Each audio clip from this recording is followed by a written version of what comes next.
जय मसीह की। मेरे प्रिय परमेश्वर का बेटी बेटे आप सबको छोटी बातें बड़ी दर्शन में आप सबको स्वागत करता हूं। परमेश्वर का हम धन्यवाद करते हैं। आज छोटे प्रभु का वचन से हम लोग थोड़ी देर हम लोग मनन करेंगे।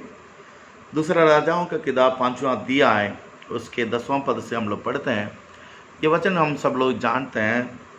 तब एलीशा ने एक दूत से उसके पास ये कहना भेजा, तू जाकर यरदन में 7 बार डुबकी मार, तब तेरे शरीर जूं का त्यों हो जाएंगे और तू शुद्ध होंगे।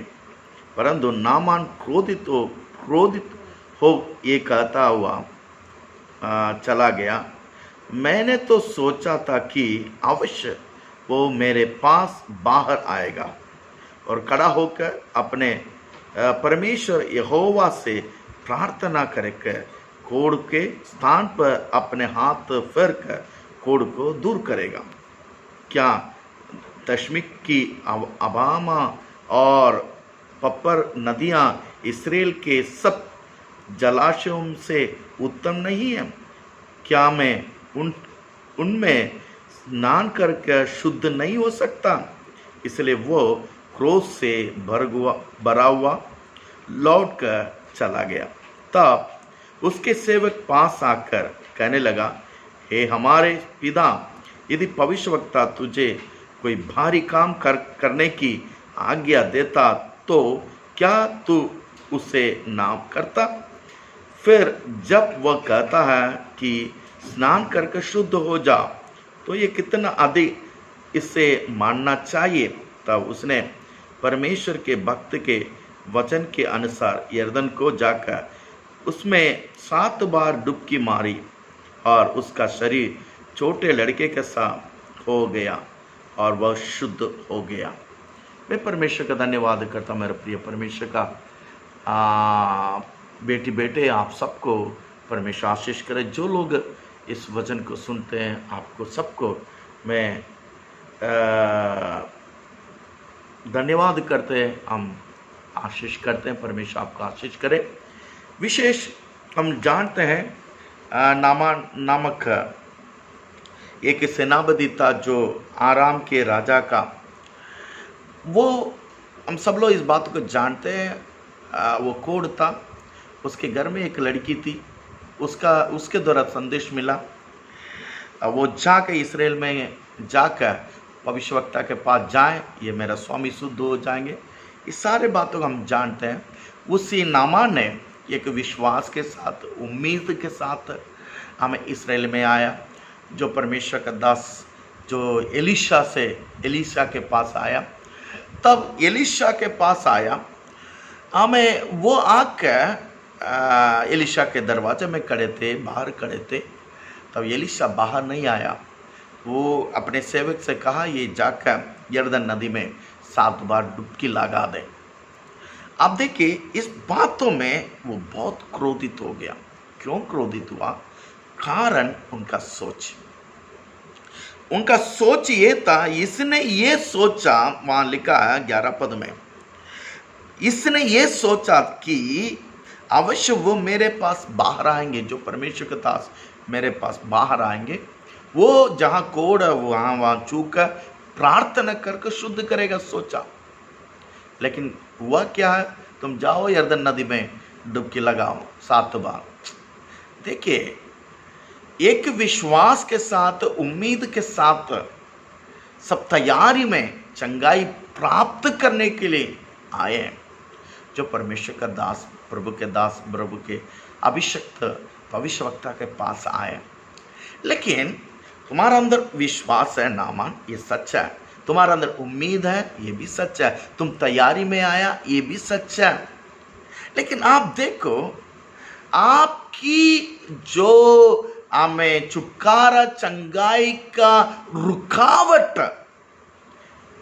आपका विश्वास नहीं है, आपका जो उम्मीद नहीं है, आपका जो तैयारी वो नहीं है, लेकिन रुकावट वो है जो आपका सोच है। आप कैसे सोच सकते हैं? वो आएंगे, मेरे पास आएंगे, मैं मेरे ऊपर हाथ रखेंगे, कोड़ों को छू छू कर प्रार्थना करके शुद्ध करेंगे। ये आपको कैसे सोच सकते हैं? लेकिन जो आपका सोच है आपके अंदर क्रोध को लेके आया। जो आपका सोच है, आज तुम चंगाई पाने के लिए में रुकावट होकर, क्रोधित होकर वापस जा रहे हो। तुम ठीक होना चाहिए था, लेकिन आप पहले से जो सोच कर रखे, ये वजह है आपके आशीष का रुकावट है, चंगाई का रुकावट है। आमीन। वो इस बात को भी कह रहे हैं, देखिए वहां नीचे हम लोग पढ़ते हैं, वो 12वां पद में क्या लिखा? क्या दशमिक की अबाना और पप्पर नदियां में इसराइल के सब जलाशयों में उत्तम नहीं है? वो बोल रहे हैं वहां जो आराम, वहां का नदी क्या यहां का नदी से उत्तम नहीं है? अब देखिए मेरे नामान, तुमसे इस बात को कहना है, यदि उत्तम है तो तुम पहले क्यों उसमें शुद्ध नहीं हुआ? ये तो समझ लो। तुम जन्म तो वही उसी में लिया, तुमने जिंदगी तो उसी में थी, तुम बीमार में पड़ा उसी समय भी उसी में थे, लेकिन यहां आने के बाद मात्र तुम्हें क्यों सोच आ रहा वो अच्छा है? लेकिन मेरे प्रियो, ये वहां का नदी अच्छा, यहां का नदी अच्छा है, वो बात नहीं है। चंगाई के पीछे कौन तुमसे कह रहा है, वही बात है। आप इस बात को समझें, आप इस बात को आपके जीवन में इस बात को समझना। वो वहां का वो अच्छा था, यहां का वो अच्छा था, नहीं नहीं नहीं, जो कहा है वो अच्छा है। उसने जो कहा, कौन? जो परमेश्वर के दास ने बोला, वो इसका मतलब जो परमेश्वर ने उनसे जो कहा वही परमेश्वर के दास ने कहा। जो परमेश्वर ने तुमसे जो कहा, डुबकी लगाओ, इसका मतलब लगा दो, तुम ठीक हो जाए। उसका पीछे वो अच्छा, ये करा, वो उसका सोचने की जरूरत नहीं था। लेकिन वो भी बात इसके अंदर क्रोध को लेके आया, क्रोधित हुआ, वापस जा रहा था। मैं परमेश्वर का धन्यवाद करता हूं। यहां एक, वहां के हम लोग इस बातों में पढ़ते हैं, वहां 13 अध्याय में उसको एक सेवक था। मैं उस सेवक के लिए हम परमेश्वर का धन्यवाद करता हूं। ऐसा सेवक के लिए उनका एक दास था जो नामान के साथ आए हैं। वो दास, उस सेवक के लिए मैं परमेश्वर का धन्यवाद करता हूं। उसने आके इनसे कहा, उसका 13 पद में लिखा है, हे हमारे पिता, जो यदि भविष्यवक्ता तुझे कोई भारी काम करके आज्ञा देता तो क्या तुम उसे ना करता? ये सच है। यदि भविष्यवक्ता यदि भारी काम दे देते हैं, यदि में तुम उल्टे खड़े हो, उल्टे ये जा, इतना चला जाओ, इतना कर, वो सब खर्चा करने के लिए यदि बोल दिया होता, आपको कठिन काम करने के लिए दे दिया होता, तुम खुशी खुशी करते हैं। लेकिन परमेश्वर के दास ने क्या बोला? तुम डुबकी लगाओ, ठीक है, शुद्ध हो जाओगे। ये हल्की काम था, इसलिए तुम करते नहीं है। लेकिन परमेश्वर के दास को, परमेश्वर का धन्यवाद हो ऐसा सेवक के लिए। वो स्वामी के पास आकर बोला, स्वामी मान लो, जाकर जस्ट डुबकी लगा दो। हमें वो सेवक इसके अंदर जो स्वामी का चंगाई को चाहता है, इसलिए आकर बोला, स्वामी तुम उसको मान लो। बहुत ऐसा लोग है जो सेवक लोग है, बहुत ऐसा साथी लोग है, स्वामी के चंगाई को नहीं चाहते हैं। हाँ मालिक, वो अरे वो तो मरने दो, वो सोचने वाला बहुत लोग सेवक लोग में है। लेकिन ये ऐसा सेवक था, अपने स्वामी का चंगाई आशीष को चाहता, इसलिए वो आकर बोला, अब मान ले। इसके साथ में और बहुत लोग होते हैं, आप इस बात को समझ लें। हमारा सामने, आपके सामने भी बहुत लोग हैं जो हम ठीक होना चाहते नहीं हैं, हम आशीष होना चाहते नहीं हैं। ऐसे लोग क्या आकर बोलता है, अरे स्वामी आपके पास तो वो पासवान तो आया नहीं, आपको आदर नहीं किया, आप कितने बड़े हैं, आप सेनापति हैं, आपको आदर करना चाहिए था, आपके पास तो आया नहीं, इसलिए इनके साथ ना रुके, चलिए हम देश में चला जाएंगे, अरे ये छोड़िए इनको। ऐसा बोल के आपका आशीष को, चंगाई को रोकने वाला सेवक लोग है तुम्हारा पास।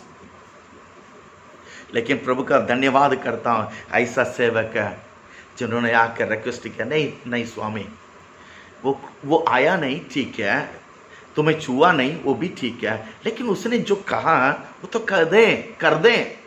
लेकिन परमेश्वर का धन्यवाद हो, नामान ने जाकर डुबकी लगाया, 7वां बार बाहर आया, एकदम शुद्ध हो गया, हमें एक नया शरीर होके आया। मेरा प्रिय परमेश्वर का बेटे, परमेश्वर का धन्यवाद हो। सबसे पहले हमारा सोच, वो जो हम सोचते हैं, ये क्या सोचा, इसने सोचा वो आकर बाहर आएंगे, मुझे छुएंगे, मुझे आदर करेंगे, मेरे लिए प्रार्थना करेंगे, नहीं। परमेश्वर का तरीका, हमारा सोच दोनों अलग है। परमेश्वर का समय, हमारा समय अलग है। परमेश्वर का विचार, हमारा विचार अलग है। हमारा विचार में परमेश्वर नहीं आएगा, हमारा समय पर परमेश्वर नहीं आएगा, लेकिन हमें परमेश्वर के विचार में जाना है, हमें परमेश्वर के समय पर जाना है, इसलिए इंतजार करना। परमेश्वर आप सबका आशीष करे। जय मसीह की। आइए प्रार्थना करें। पिता परमेश्वर, आपका बेटे जो आपके वचन को सुना, इन सबके ऊपर आपका हाथ, आपके आशीष हो, यीशु का नाम है, आमीन आमीन आमीन। जय मसीह की। यीशु आशीष करें। Bye bye.